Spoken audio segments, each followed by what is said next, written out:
Hello all welcome back to my channel. ಇದು day 20 of 21 days weight loss challenge. ಬೆಳಗ್ಗೆ ಬ್ರೇಕ್ಫಾಸ್ಟ್ಗೆ ನಾನು ಬೇಳೆ ಸಾಂಬಾರು ಮತ್ತು 2 ಚಪಾತಿ ಜೊತೆಗೆ ಕುಕುಂಬರ್ನ ತೊಗೊಂಡೆ. ಅದಾದಮೇಲೆ ಸ್ವಲ್ಪ ಗಂಟಲು ಕಿಚಿ ಕಿಚಿ ಆಗ್ತಾಯಿತ್ತು ಮತ್ತು ಸ್ವಲ್ಪ ಡಸ್ಟ್ ಅಲರ್ಜಿ ಥರ ಆಗಿತ್ತು ಅಂತ ಇಲ್ಲಿ ಶುಂಠಿ ಮತ್ತು ಮೆಣಸು ಹಾಕ್ಕೊಂಡು ಟೀ ಮಾಡ್ಕೋತಾ ಇದ್ದೀನಿ. ಟೀ ಕುಡಿದು ಸ್ವಲ್ಪ ಹೊತ್ತು ನಾನು ರೆಸ್ಟ್ ಮಾಡ್ತಾಯಿದ್ದೆ. ಏನೋ ಒಂಥರ ಅನ್ಕಂಫರ್ಟಬಲ್ ಫೀಲ್ ಆಗೋದು, ಒಂದು ಸ್ವಲ್ಪ ಕೋಲ್ಡ್ ಥರ ಆಗಿಬಿಟ್ಟಿತ್ತು. ಸೊ ಟೀ ಕುಡಿದು ಸ್ವಲ್ಪ ರೆಸ್ಟ್ ಮಾಡೋ ಅಷ್ಟರಲ್ಲಿ ನನಗೆ ಮೀಶೋಯಿಂದ ಪಾರ್ಸಲ್ ಬಂತು. ಆ್ಯಕ್ಚುಲಾಗಿ ನಾನು ಏನು ಆರ್ಡರ್ ಮಾಡಿದ್ದೆ ಅನ್ನೋದೇ ನನಗೆ ಮರ್ತೋಗ್ಬಿಟ್ಟಿತ್ತು. ಓಪನ್ ಮಾಡಿ ನೋಡಿದ್ರೆ 2 ಪ್ಲ್ಯಾನರ್ ಇತ್ತು. 2025ಗೆ ಪ್ಲ್ಯಾನರ್ ತರಿಸ್ಕೊಂಡಿದ್ದೆ ಮೀಶೋ ಅಲ್ಲಿ ನಾನು. ಇದನ್ನು ಆರ್ಡ್ರ್ ಮಾಡಿ ಆಲ್ಮೋಸ್ಟ್ 10 to 12 ಡೇಸ್ ಆಗೋಗಿತ್ತು. ಸೊ ನಾನು ಮರ್ತೇ ಹೋಗ್ಬಿಟ್ಟಿದ್ದೆ ಇದು ಆರ್ಡರ್ ಮಾಡಿದ್ದೆ ಅಂತ.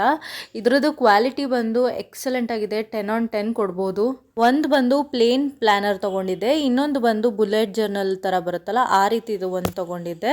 ಪ್ಲ್ಯಾನರ್ ಹೇಗೆ ಯೂಸ್ ಮಾಡೋದು ಅನ್ನೋದ್ರ ಬಗ್ಗೆ ನೆಕ್ಸ್ಟ್ ವೀಡಿಯೋದಲ್ಲಿ ನಾನು ನಿಮಗೆ ಡೀಟೇಲಾಗಿ ಹೇಳ್ತೀನಿ. ಇದ್ರ ಬಗ್ಗೆನೇ ಸೆಪ್ರೇಟ್ ವೀಡಿಯೋ ಮಾಡೋಣ ಅಂತ ಅಂದ್ಕೊಂಡಿದ್ದೀನಿ. So being a house wife and toddler mom, ಲೈಫ್ನ ನಾವು ಹೇಗೆ ಈಸಿ ಮಾಡ್ಕೋಬೋದು ಪ್ಲ್ಯಾನಿಂಗಿಂದ ಅಂತ ನಾನು ನೆಕ್ಸ್ಟ್ ವೀಡಿಯೋದಲ್ಲಿ ತೋರಿಸ್ತೀನಿ. ಇದರದ್ದು ಕ್ವಾಲಿಟಿ ನಾನು ಆಗಲೇ ಹೇಳ್ದಂಗೆ ತುಂಬಾ ಚೆನ್ನಾಗಿತ್ತು. ಪೇಪರ್ ಕ್ವಾಲಿಟಿ ಆಗಲಿ ಬೈಂಡಿಂಗ್ ಕ್ವಾಲಿಟಿ ಆಗಲಿ ಎರಡೂ ಚೆನ್ನಾಗಿತ್ತು. ಇನ್ ಕೇಸ್ ಲಿಂಕ್ ಬೇಕಿದ್ರೆ ಡಿಸ್ಕ್ರಿಪ್ಷನಲ್ಲಿರುತ್ತೆ. ಸೊ ಇದಾದಮೇಲೆ ಮಧ್ಯಾಹ್ನ ಅಡುಗೆ ಎಲ್ಲ ಕೆಲಸಗಳನ್ನೆಲ್ಲ ಮುಗಿಸಿ ನಾನು ನನ್ನ ಹಸ್ಬೆಂಡ್ಗೆ ವೆಯ್ಟ್ ಮಾಡ್ತಾಯಿದ್ದೆ. ಸೊ ಅವ್ರು ಬಂದ ತಕ್ಷಣವೇ ಹೋಗಿ ಬಟ್ಟೆ ಎಲ್ಲ ಒಣಗಾಕ್ಬಿಟ್ಟು ಬರೋಣ ಒಗ್ದು ಅಂತ. ಈಗ ಆಲ್ರೆಡಿ ನಾನು ನಿಮ್ಗೆ ಹೇಳ್ದಂಗೆ ವಾಷಿಂಗ್ ಮಿಷಿನ್ ಕೆಟ್ಟೋಗ್ಬಿಟ್ಟಿದೆ, ಸರ್ಕ್ಯೂಟ್ ಆಗಿಬಿಟ್ಟು ನಮ್ಮ ಮನೇಲಿ ಅಂತ. ಈಗ ಅದನ್ನು ನಾವು ರಿಪೇರಿಗೆ ಕೊಟ್ಟಿದ್ದೀವಿ. ಅದು 2 to 3 ಡೇಸ್ ಬೇಕು ಅಂತ ಹೇಳಿದ್ದಾರೆ.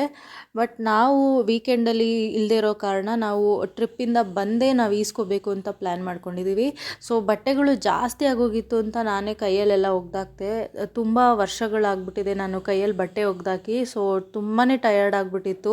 ಡಸ್ಟ್ ಅಲರ್ಜಿಗೂ ನಾನು ಮತ್ತು ನೀರಲ್ಲಿ ಕೈ ಆಡಿರೋದಕ್ಕೂ ಒಂಥರ ಬಾಡಿ ಪೇಯ್ನ್ ಥರ ಬಂದುಬಿಟ್ಟಿತ್ತು. ಸೊ ರೆಸ್ಟ್ ಮಾಡಿ ಮಧ್ಯಾಹ್ನ ಲಂಚ್ಗೆ ನಾನು ಮೊಳಕೆ ಕಾಳಿನ ಸಾಂಬಾರು ಮತ್ತು ರೈಸು ಕುಕ್ಕುಂಬರ್ನ ತಗೊಂಡೆ. ಸೊ ಲಂಚ್ ಆದಮೇಲೂ ನಾನು ಏನೂ ಮಾಡಲಿಲ್ಲ, ಸ್ವಲ್ಪ ಜಾಸ್ತಿ ಟಯರ್ಡ್ನೆಸ್ ಅನಿಸ್ತಾಯಿತ್ತು. ಸೊ ಇವತ್ತು ಒಂದು ದಿವಸ ಕಂಪ್ಲೀಟಾಗಿ ರೆಸ್ಟ್ ಮಾಡೋಣ ಅಂತ. ಯಾಕಂದರೆ ವೀಕೆಂಡಲ್ಲಿ ನಾವು ಟ್ರಿಪ್ ಪ್ಲ್ಯಾನ್ ಮಾಡ್ತಾಯಿದ್ದೀವಿ.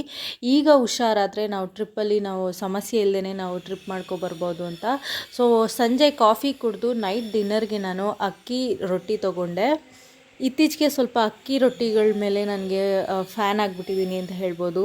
ಆಗಾಗ ವೆರೈಟಿ ಅಕ್ಕಿ ರೊಟ್ಟಿ ಮಾಡ್ಕೊಂಡು ತಿಂತಾ ಇರ್ತೀನಿ. ಇದಾಗಿತ್ತು ನನ್ನ ಇವತ್ತಿನ ವಿಡಿಯೋ. ಈ ವಿಡಿಯೋ ಇನ್ ಕೇಸ್ ಏನಾದ್ರು ಇಷ್ಟ ಆಗಿದ್ರೆ ಲೈಕ್ ಮಾಡಿ, ಶೇರ್ ಮಾಡಿ, ಹಾಗೆ ಸಬ್ಸ್ಕ್ರೈಬ್ ಮಾಡ್ಕೊಳ್ಳಿ.